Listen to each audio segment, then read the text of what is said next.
ট্রেনের উপরে খেয়েছি। আমাদের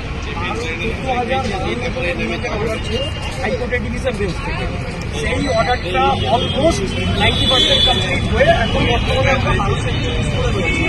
আমরা এবারে কনটেম্প করেছিলাম যে পার্টিকুলার টাইমের মধ্যে নিয়োগ দেওয়ার কথা, সেটা দেওয়া হয়নি বলে নভেম্বরের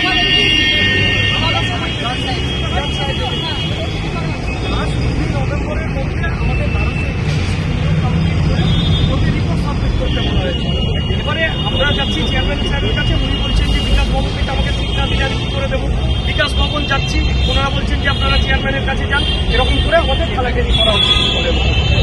কিন্তু সব থেকে বড় কথা 20 তারিখের মধ্যে যদি সময় দিয়ে দেওয়া হয় যে তার মধ্যে আপনাদেরকে নিযুক্ত করতে হবে কাজে, কিন্তু আজকে তো 25 তারিখ, আরও একটা 5 দিন চলে গেল, তারপরেও কেন করা হচ্ছে না? শুধুমাত্র তো আজকে বলে না, এর আগেও লাগাতার আপনাদের এই বিষয়টাকে মানে শিক্ষক নিয়োগকে নিয়ে ছেলেখেলা করছে রাজ্য সরকার।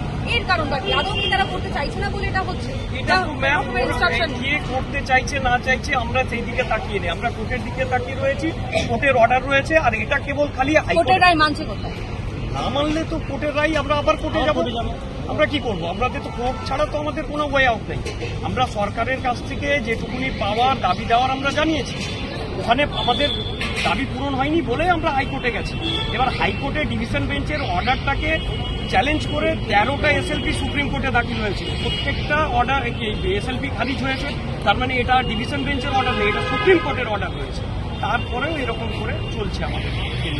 কিন্তু এই 1200-র ওপরে যে ছেলে মেয়েদের ভাগ্য নিয়ে 1241 জন ছেলেমেয়ের যে রীতিমতো ভাগ্য নিয়ে ছেলেখেলা করছে এটার যে রাজ্য সরকার, এর কারণটা আলটিমেটলি স্কুলে কি কোনো রকমের কোনো সেই রকম পরিকাঠামো নেই যে কারণের জন্য তারা চাইছে না যে আরো নতুন করে রিক্রুট হোক, নাকি কোনো রকম ভাবে রাজ্য সরকার মনে করছে যে রাজ্যের পোশাকার শুরু হয়ে গেছে, যে মাইনে দিতে পারবে না, সেই কারণের জন্য হয়? রাজ্যের একটা নাগরিক হিসেবে আপনারা কি বলবেন?